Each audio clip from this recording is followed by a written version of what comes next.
welcome or welcome back to my channel and to today's video, which is going to be my March reading journal and reading updates. If this is the first of these videos of mine that you're watching, I will have links down below so that you can watch the other videos in this series. I work on my reading journal off camera, and because ultimately it's something I do for me. I like sharing it with YouTube, but it is for me. But what I will do is show you all of the updates to my yearly pages. I'll show you my March monthly pages, and then I will show you the book spreads I've done, and I will talk about each of the books I read, give you my thoughts, my reviews and recommendations for whether I think you should read them. My journal is an 8x8 Archer and Olive. I absolutely love the 8x8 size. I think it's so beautiful for spreads. I do have a full video up on my channel, do all the setup of my yearly pages if you want to check that out. I really cannot recommend the 8x8 size enough. So to start with, this is my cover page. I think I had added the decoration to it by my last video, but I might not have done. So if not, I did add these bits of decoration, some pens, some dot pens, just to create a little bit of extra something on here. I actually, now I'm looking at it, think it would be good to add a 2025 somewhere. So maybe that's something that I will do at some point this year. I don't have any changes to these opening pages. But then we have my bookshelf spread. So the aim of this spread is for every book I read, I will colour it in based on the star rating that I gave the book. This was really satisfying in my 2024 journal because I read 100 books. I am not having such a fast reading year, friends, I'll be honest. There's other stuff going on in my brain and my life right now, so it's been a little bit slower. Slow progress so far, but I have added all of the books here and we've had a very mixed reading month for March, so I can't wait to talk to you about it. I have my favourite reads of the year. March was a big surprise for me with Business Casual by B.K. Borison. I'm really excited to talk to you about this book because it's my favourite read of so far this year.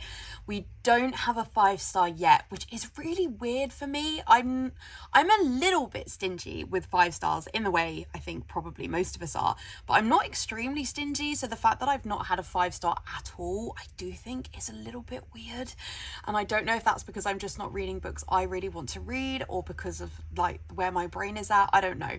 But our top read this year so far of all of them is Business Casual with a 4.5, so I'm still really excited to talk about it.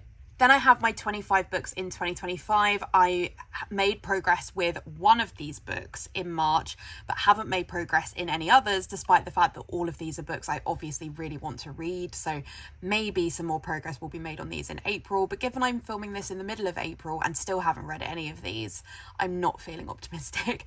Although actually I am listening to Wisteria right now. So at least that's progress. Then I have my 12 recommendations from 12 friends. No progress on this still thus far. Then I have my BookBox books and I have still not read any of these. I really would like to do a reading challenge for this. I'm just trying to work out how I will do it, but yeah, it would be really great to do some priority reading on those. Then I have an update for my NetGalley reads. So Business Casual was actually a NetGalley read that I got approved for at the time that the book came out. And then I think it was probably around my wedding, actually, given the book came out in June. I didn't get to read the book, and so it took me a really long time. So I nearly forgot to add it in this video, but I'm glad that I did remember, and is probably one of my most, if not my most successful NetGalley read ever. And then over here I have my alphabet challenge, so I did add a few extra books to this. I added Business Casual, I added Lost in a Good Book by Jasper Fforde, and I also added Mixed Signals, which is also by B.K. Borison, and I added Roll Call here. So it was quite a good month for alphabet reading. This is not something that I take particularly seriously, it's just if I happened to complete all or most of it, it would be fun. Then I have some of my other reading challenges. So first up, I have my US States reading challenge. So I added in Mixed Signals, which Business Casual could also be added because they're in a series in the same location. But all the other books I read were not set in the US, I don't think. I'm not sure about the graphic novel, that Roll Call one I read, but I cannot remember where that one was set, so that has not made it here. So my reading around the US has not gone so well so far this year, but again, it's not something I'm actively doing, it's just if it happens, great. And then I have my romance bingo, so I've added in a couple here. Business Casual I felt worked for number 3, which is best friend sibling. I don't think it's the main trope of the book, but the main trope of the book doesn't really feature on my current board, so I decided to just put it there for that. And in fact, I've realized I've not added a number in the corner, so I'll do that after. And then I added mixed signals to Friends to Lovers for 21. Again, not sure it's the main point of the book. It's not necessarily the main trope, but it works. And in fact, I have a running list here of like other tropes I feel I could add for next year, because this is somebody else's board that I then took out some of the prompts this year and added my own in. But I would also like to add golden retriever on here, because that really is what mixed signals is, and that is a trope I read a fair amount. So I'm going to add that. And then I'm also going to add the numbers here. So this is number 3 and this is number 21. Fun, we're getting there. Again, not something, if I don't complete the board, I don't complete the board, but it's just kind of fun to track. I still have a blank space here for Aurelium, which is the reading challenge hosted by Gia Books Roast, but I didn't take part this year. So I will either repurpose these pages for something else later in the year or stick them together.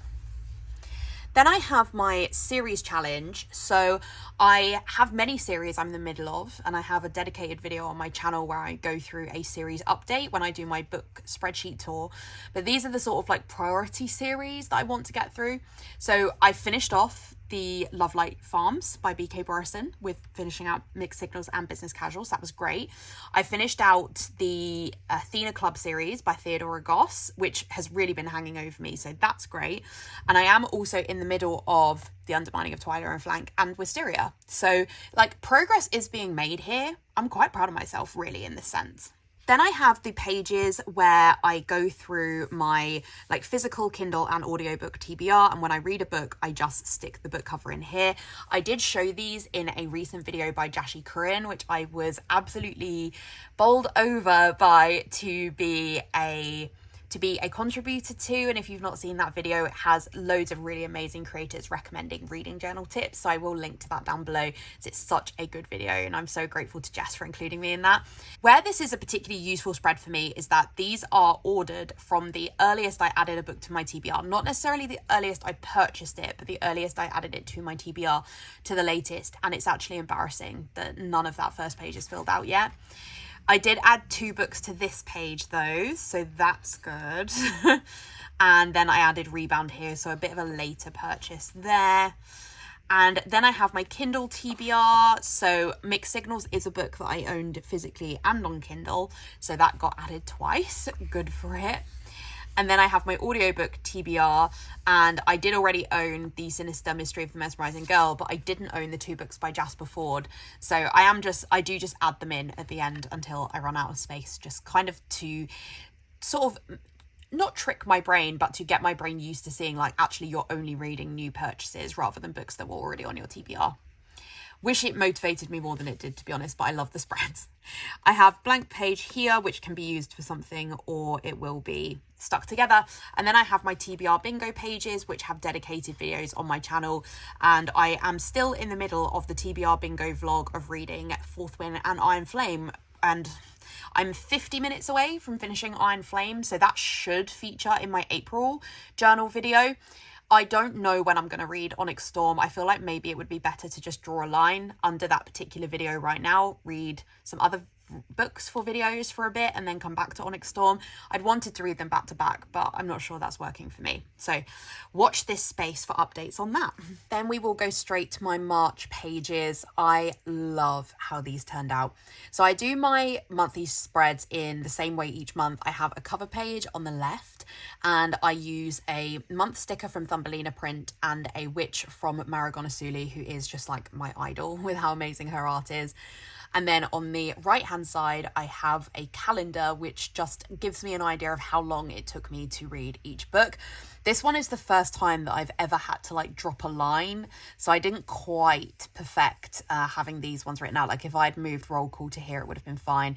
But in March, I had a lot of books overlapping. I would like start a book and then drop it, pick up another. So that's where it didn't like work out perfectly, because I draw the lines in the order I read the book, because normally that works fine. It's just for March that it didn't. So a bit of a shame, but it's fine. Pens that I chose, I use a mixture of mild liner and Tombow, and I just use colours that I think work in the general colour scheme of the set. I did bring out a fair amount of yellow, even though this is obviously very purple, but there's yellows like in the sun. So I did bring out quite a lot of yellow in the accent colour here. This is my favourite mild liner, this colour yellow. So for my overall stats, I read 7 books in March. It's not bad, it's quite a good number, but 3 of them were audiobooks. Pages read was 2,459, which I don't think is particularly high. My average rating was 3.2. As I said, it was a really, really mixed month for March. We'll talk about it, but I didn't DNF any books.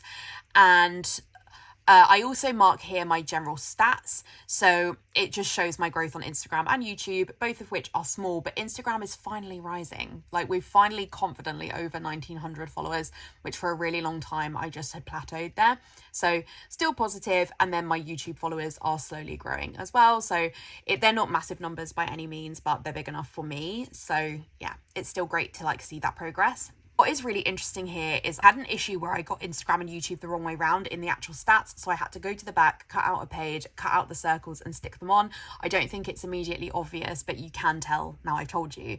But also the glue I was using then went everywhere and started just getting all over this page. So it's a bit annoying. It looks a little bit messy, but I don't think it will probably be immediately obvious. And I have my stat spread, which I absolutely love. So on the left-hand side, I have the 7 books that I read with the star ratings. Those are using stickers from Plannerface, IPR for Plannerface, so you can use my code CAT to save 10% on your orders and add my name and notes to seller to pick up a seasonal freebie.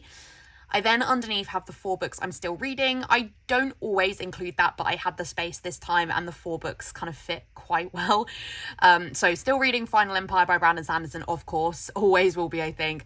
Iron Flame, got about an hour left. Wisteria, I'm probably 50% through, and then Undermining of Twyla and Frank, I'm maybe the first third through, maybe not quite as much as that. Then on the right-hand side, I have all of the stats for the month, so let's go through them.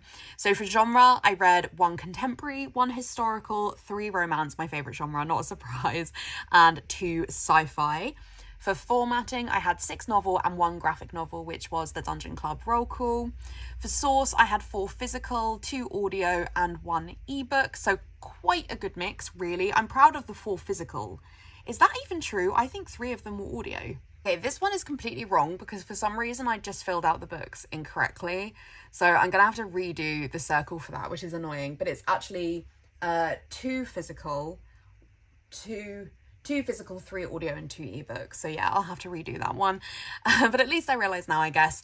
Then I have for author, I have 6 authors I've read from before and 1 new author, which is that graphic novel. For audience, 5 of them are adult, 1 YA and 1 middle grade. For series, 6 of them were part of a series, though 1 of them was starting a new series. 2 of them starting a new series, actually, so that's not great. For country, I had 4 from the USA and 3 set in England. For publication year, this is very interesting because 2022 was like really up there. So no 2025 reads, 1 for 2024, 3 in 2022, 1 from 2019, and then those Just Before books are quite old. So 1 from 2001 and 1 from 2002.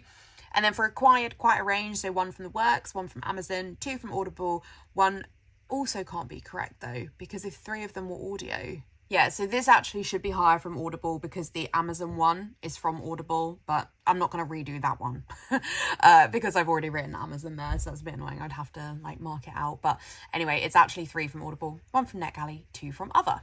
So let's talk about the individual books. First off, I read The Rebound by Catherine Walsh, and as you can see, I only gave this 2.5 stars. I'm so gutted to have not liked this more because I think the holiday romance is a masterpiece. I really, really loved it. And I was very excited to read another Catherine Walsh. So Rebound is about Abby, whose world has come completely crashing down. Her workplace has gone under. Her fiance's broken up with her. She's lost her apartment. She has to move back from New York to Ireland. And the only place she can stay is with her sister, who she hates. So she's obviously dreading things. But the one sort of like saving grace is that means that she is moving back to kind of be like next door or down the road from Luke, who was her childhood friend, but she's completely forgotten him. She like doesn't remember what he looks like or anything, and it takes a while before she realizes that that's who it is. And then she's kind of spending some time with him, but then trying to work out like, is she gonna stay in Ireland? Is she gonna go back to New York? And how might Luke fit into that? This book just, for me, did not hold the level of spark. There is a lot of miscommunication, which is really my least favourite romance trope. If Abby and Luke had just spoken to each other, I think it would have fixed a lot of things, but they just didn't. And I find it really difficult to even see what Luke and Abby saw in each other, because you don't actually get a lot of time with them together, to be honest. It is very much a contemporary romance. Like, we are very much dealing with Abby, like, figuring out, does she want to be back in Ireland, her relationship with her sister, her relationship with her parents. She's meeting, like, some new friends as well, so it's about, like, how she deals with that. So there is a lot of plot other than the romance. But I just was like, why are Abby and Luke even trying to be together? It just doesn't make sense to me. So that was like a real problem for me. The sister, Louise, is actually a very interesting character. Her and her husband, Thomas, are going through this whole thing where they're trying to get pregnant. That's really not happening. And Abby is like trying to find sympathy for that. But as somebody who's like not in that same life point, she is struggling a bit, and so that dynamic is interesting, but the actual romance is not. It is also definitely a rom-com, so if you like books that are maybe a little bit silly or with like sort of extra plot points that have like these sort of ridiculous situations that the characters get thrown into, I think that it could really work for you from that point of view. But personally, it just didn't really land with me. Didn't feel we got enough of Ireland as well. Like, if I had took this book on holiday to Ireland to like really feel at home with the people and in the setting I was in, I would be disappointed for that reason. Whereas I felt that Holiday Romance, which was also set in Ireland, did a much better job of that. So unfortunately, didn't particularly like this book. Don't feel I could recommend it, but I would really recommend Holiday Romance for a Christmas read. But that one is so good in my opinion. And I hope that one day a physical copy of it gets released somewhere, because the Rebound was in the works for like £2, but I've never seen Holiday Romance or the sequel Snowed In anywhere, and I would really, really love to own a copy of the Holiday Romance. Okay, then we have Mixed Signals, which is the third book in the Love Light Farm series, and my feelings on this one are complicated. I'll try and gloss over it quickly because I just really did love Business Casual so much. So this series is a small town romance, and each of the books is set in a different season. So this is the summer one, I think, but I feel like only really the first one, Love Light Farms, actually feels like you're in the season. Like, Business Casual is meant to be the autumn one, and I really don't think that it screams autumn. That's not the point of the book. So this one is about Layla, who runs the bakery, and she has felt really, really unlucky in romance. Every relationship she's had has broken down, and she looks at her friends who are settling down because, like, Stella and Bennett are people that she works with. Sorry that the sun has just really desperately gone in right now.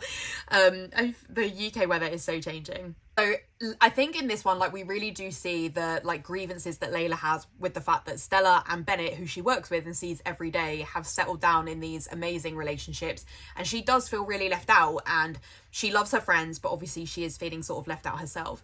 And Caleb, who used to be the fire chief or deputy chief or something like that in the town, is now a teacher or an assistant teacher or something. And he's always had a crush on Layla. We've known that from book one. And Caleb agrees to go on some dates with Layla to basically give her some experience with dating, but also so that Layla can rate Caleb, because he also feels really unlucky with love. This was my favourite so far until we got to Business Casual, but obviously still was only a 3.5 star. I think Caleb is such a dream book boyfriend. Really, really love him. And I think that if you like a light, fluffy romance, this is such a good book for that. But I do think there are a number of areas with it where it does suffer a little bit for me. The first is that I think a lot of the development between Layla and Caleb happened off page. There's also not a lot of plot with this one, whereas I felt there was more plot in 1 and 2, even though I liked them slightly less. But I think really my rating here is for Caleb because he was just great. But there was a lot of the development of the relationship happened off page. So really a lot of what was on page was just back and forward between Layla and Caleb. You did get some of their dates, but I think not all of their dates were shown. And so it just was like harder to really feel like truly invested in them. But I was very happy to see the two of them get their happy ending. So definitely, happy for that. But also, I'll be honest, B.K. Borison's writing is not my favourite. I do think it is significantly improved by Business Casual, but she uses an excessive amount of talking about nosing. And I don't know if anybody else has noticed this while reading the books, but it's constantly like she was nosing this or nosing that. They were nosing each other. And I'm like, do people use their noses this much in romantic situations? Like, to a point where it just made me feel a bit weird. Like, have I never noticed how much nose action happens? I don't know. Anyway, so that was one criticism I have. And then also it's really, really full of similes. So like at one point, one of the attractive things I think that Layla says about Caleb is that he smells of paper and ink. Is that attractive? And also, I don't know what that even means about Caleb. Like, I could understand if you would find Layla attractive because she smells of the bakery, I guess. But yeah, there was a lot of that in the third one. Honestly, I felt this book could have been a novella. It is not the longest. It's maybe the shortest even of the four, but I just felt like we didn't need as much of this one as we had. But anyway, still a fun time, 3.5 stars. But glad I finished out the series because I was quite ready to give up at that point. And then Business Casual is so good. Okay, then we have the 1 star, which is so harsh, but it's The Sinister Mystery of the Mesmerizing Girl by Theodora Goss. So I read the first one of these, which is The Strange Case of the Alchemist's Daughter, which is the sort of like daughter of Jekyll and Hyde daughters. It's the main focus of book 1. And I read it while I was doing the musical Jekyll and Hyde, and I gave the book 3 stars, and I did have a good time, but I think that was particularly influenced by when I read it. The second one is over 700 pages, which is so unbelievably necessary. And I gave it like 1.5 or 2 stars, which the fact that I'm only giving this 1 star is, wow. I think I gave it 2. Because 700 pages was just completely unnecessary. This one was back to the length of the first one, so a much more normal length of the book. But I just could not rate it beyond 1 star because my enjoyment was just so low. This storyline is about all these different characters, like kids of major literary characters we know, so of Jekyll and Hyde, of Dr. Moreau, of Frankenstein. So it's a mixture of like their kids and creations that they make, and then it's about them going through these various mysteries that link to this, particularly related to Sherlock Holmes and Dr. Watson in the third one, and trying to solve them and build this like Athena club of these like women creations in the background.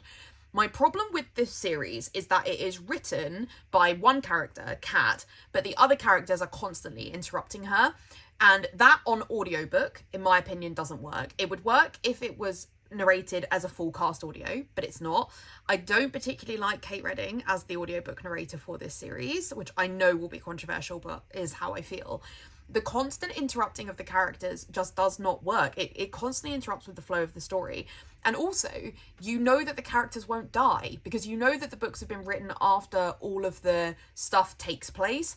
So when they're interrupting each other, you're like, well, okay, well, I know you survive then. So there's no risk. There's no drama there because I know that the characters will be okay. But that doesn't work.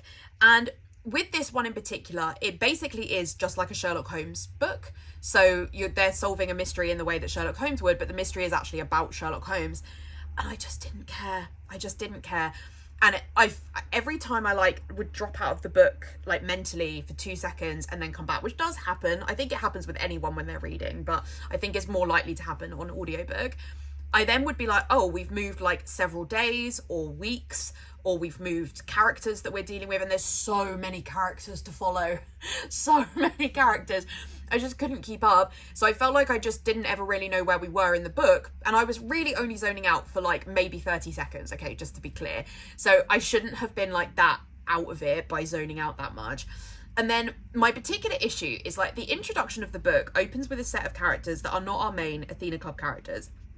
It's a really wordy opening and it throws you right into the deep end. And I was like, what is happening? I'm so confused. Am I at the beginning of the book? I thought I jumped into the middle of the book.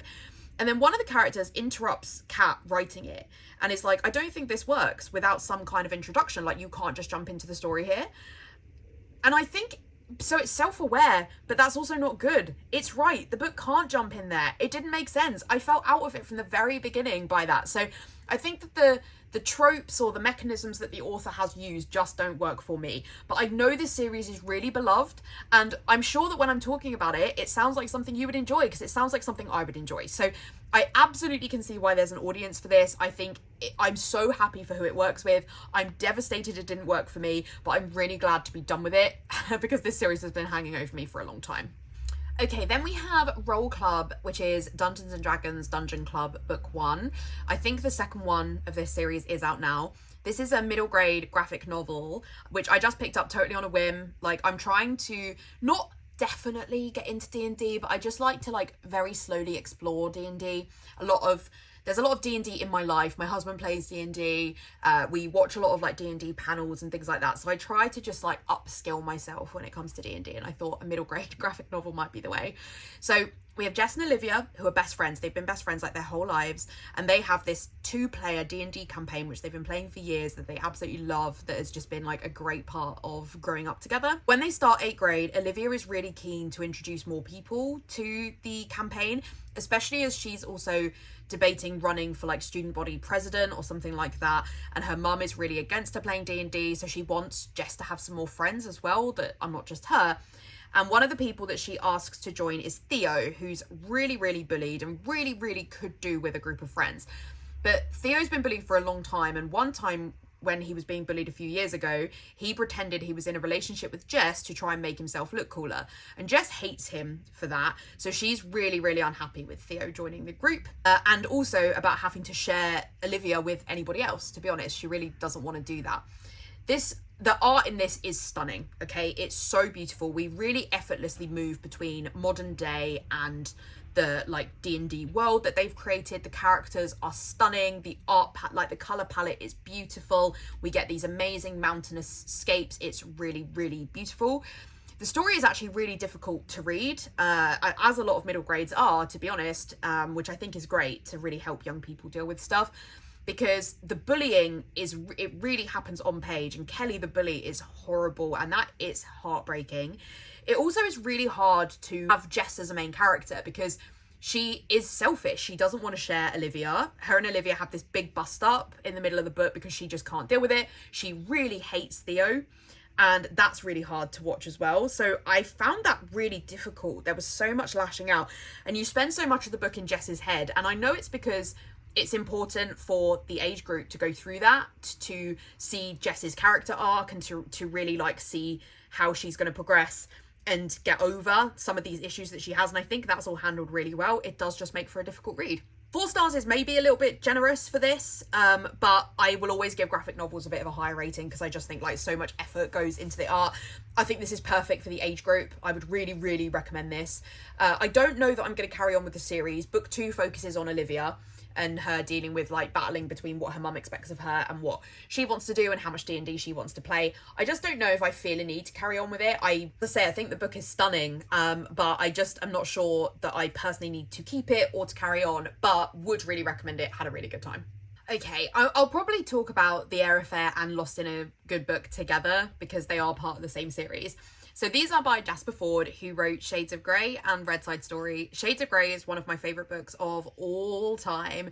It is such a good, fun, dystopian book that it does something really different, and I just think it's great. I really can't praise that book enough. I don't think Red Side Story is as good, but I think Shades of Grey is a true masterpiece. Like, just such a good, it has this really good dystopian future, like hierarchy where people see colour in different ways, and that gives them a different status in society, and there's all these weird, bizarre things that happen, and it's set in our future, so it references back to things that happen in our present, and I just love it. Jasper Fforde is doing a book event in a few months, and me and my friend Sarah are going to go and see it because we really love Jasper Fforde, but it is for the 8th book in this series, which is called Thursday Next, and I've not read any of the books, so I was like, okay, well, I'd better catch up so that I can read them. And I listened to the first 2 this month. The Air Affair, I think, is very fun. I gave it 4 stars. It's really, really difficult to talk about these books, I'll be honest, because I thought that Shades of Grey was bizarre, but the Thursday Next series is just on another level, of wacky. My review for this on Goodreads is can't tell you what happened, but had a fun time.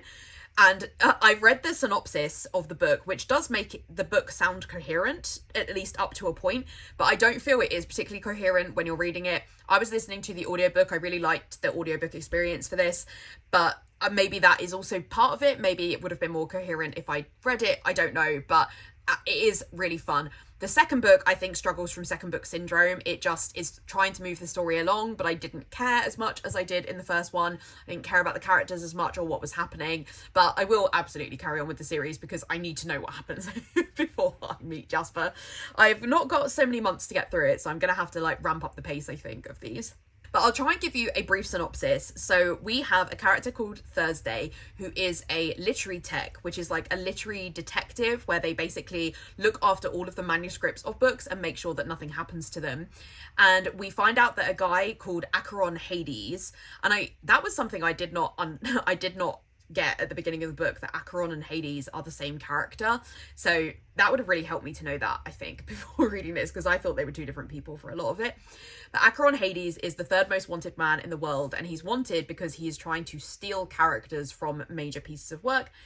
And Thursday gets like roped into working for like a special ops part of like MI5, because Acheron has gone into Jane Eyre and has stolen Jane from the pages of the novel. So Thursday has to go into the book to try and like solve the mystery.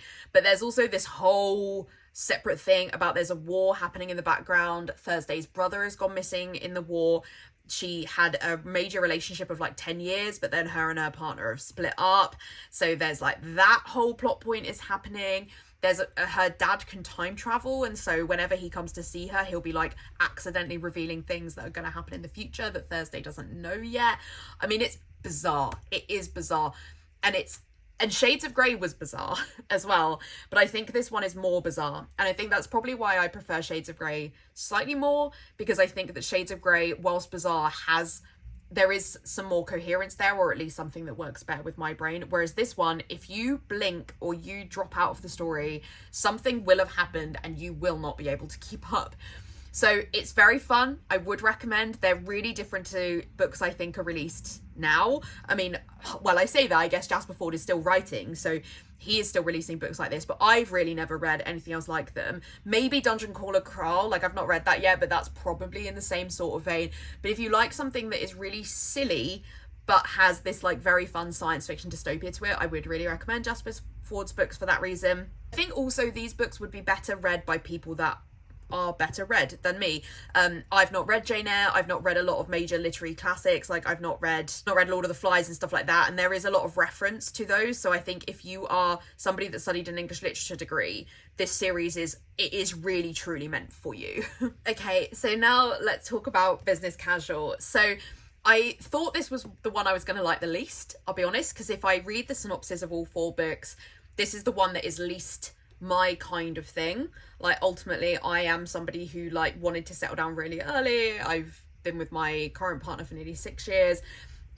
Casual dating is not something I've ever done or ever been good at, so it wasn't something I thought I would want to read. I think I have to accept that like I absolutely will like to read about other tropes in books though. We have Charlie, who we know from the other books is Stella's stepbrother, and Nova, who is Bennett, who we also know really well from the other books, is Littlest sister. And neither of them want a relationship, and they always have been flirting with each other, and we do see that a little bit in the other books in the series. Nova has been working to open her tattoo shop, and she feels she really needs just a night of good fun, just to get it out of her system. She's not had time to be with anybody, and she is really attractive to Charlie. And at a wedding, Stella and Luca's wedding, she is like, Charlie, let's have something casual. Let's just get it out of our systems one time. And she really thinks Charlie is going to say yes.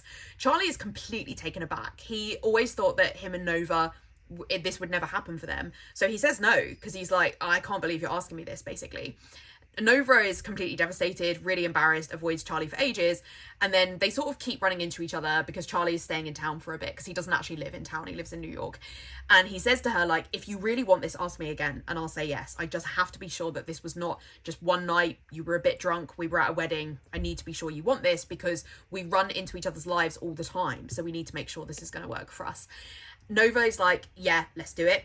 And they think it's going to be a one-night thing. They have this amazing night of sex.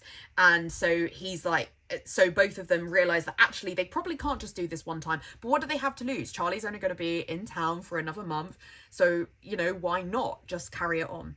And their feelings for each other get complicated very quickly. Ultimately, Charlie has always fancied Nova. So for him, he does fall very quickly for her. But also they do both have, they're not interested in a relationship, either of them. And so then it's about them both working out that actually maybe this is something they want, but how are they going to make it work? Charlie doesn't even live in town. He has a really difficult relationship with his dad, and that really does play a part in the story. And so once Nova realizes she likes him, she then is like trying to tell him that, but doesn't want to like force him to stay in town. She's also trying to help him through the stuff with his dad. So it's about them working out whether they can make this relationship work. These two are both incredibly likable. I was rooting for them from day one. I really, really wanted them to be together. I think that B.K. Borison handles the writing really well of them going from this being completely casual to actually this is not so casual and we do have feelings for each other, and the freak out that happens when they realize that actually they do want to settle down because it's something they so fundamentally didn't want. They agreed at the beginning they were not going to catch feelings, and so what happens now that they have, and how does that change things, and the dealing with the awkwardness and the embarrassment of realizing that you have feelings and the other person probably doesn't because you agreed you wouldn't catch feelings. I think the writing of this one is, to be honest, a bit different to the other ones. I think it's better written. I think it's edited more closely. We get more of the development happens on page rather than off page. So I really liked that. There was still a bit of nose action, but a lot less. So grateful for that editing. The steamy scenes, I think, are the best of the bunch. I think that they were really good. And we also had no third act breakup because ultimately these two were not together. You could have introduced some kind of third act breakup though, I think. But actually what you deal with instead of the third act breakup is these two, it is the will they won't they of like, can we give this a go or not? But I don't mind that because they weren't in a relationship before, so it isn't a breakup. They do have some arguments, but they feel justified, and you feel really satisfied when these two get together at the end. The like very cute big gesture that happens for these two to be together is adorable. So yeah, I really liked this. I feel complicated now, like whether I'd recommend the series, because it was a series that I could have DNF'd at other points, but didn't. And I'm so glad I made it to the end. So I think it is really worth your time. I think the other three books, like people really, really love them. I don't think I've seen anybody else review Business Casual, so I don't know how people feel about that one in context to the rest of the series.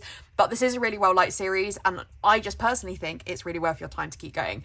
I now wanted to show you, I have done a dedicated spread for this series because I thought I've been reading it for such a long time. The covers are so coherent together. I thought it would just be really cute to do a dedicated spread.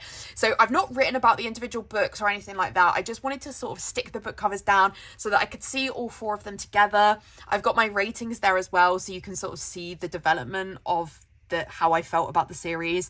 I feel like with these three, they could all be 3 or 3.5s, to be honest. I found rating them really difficult, but obviously so convinced I love Business Casual.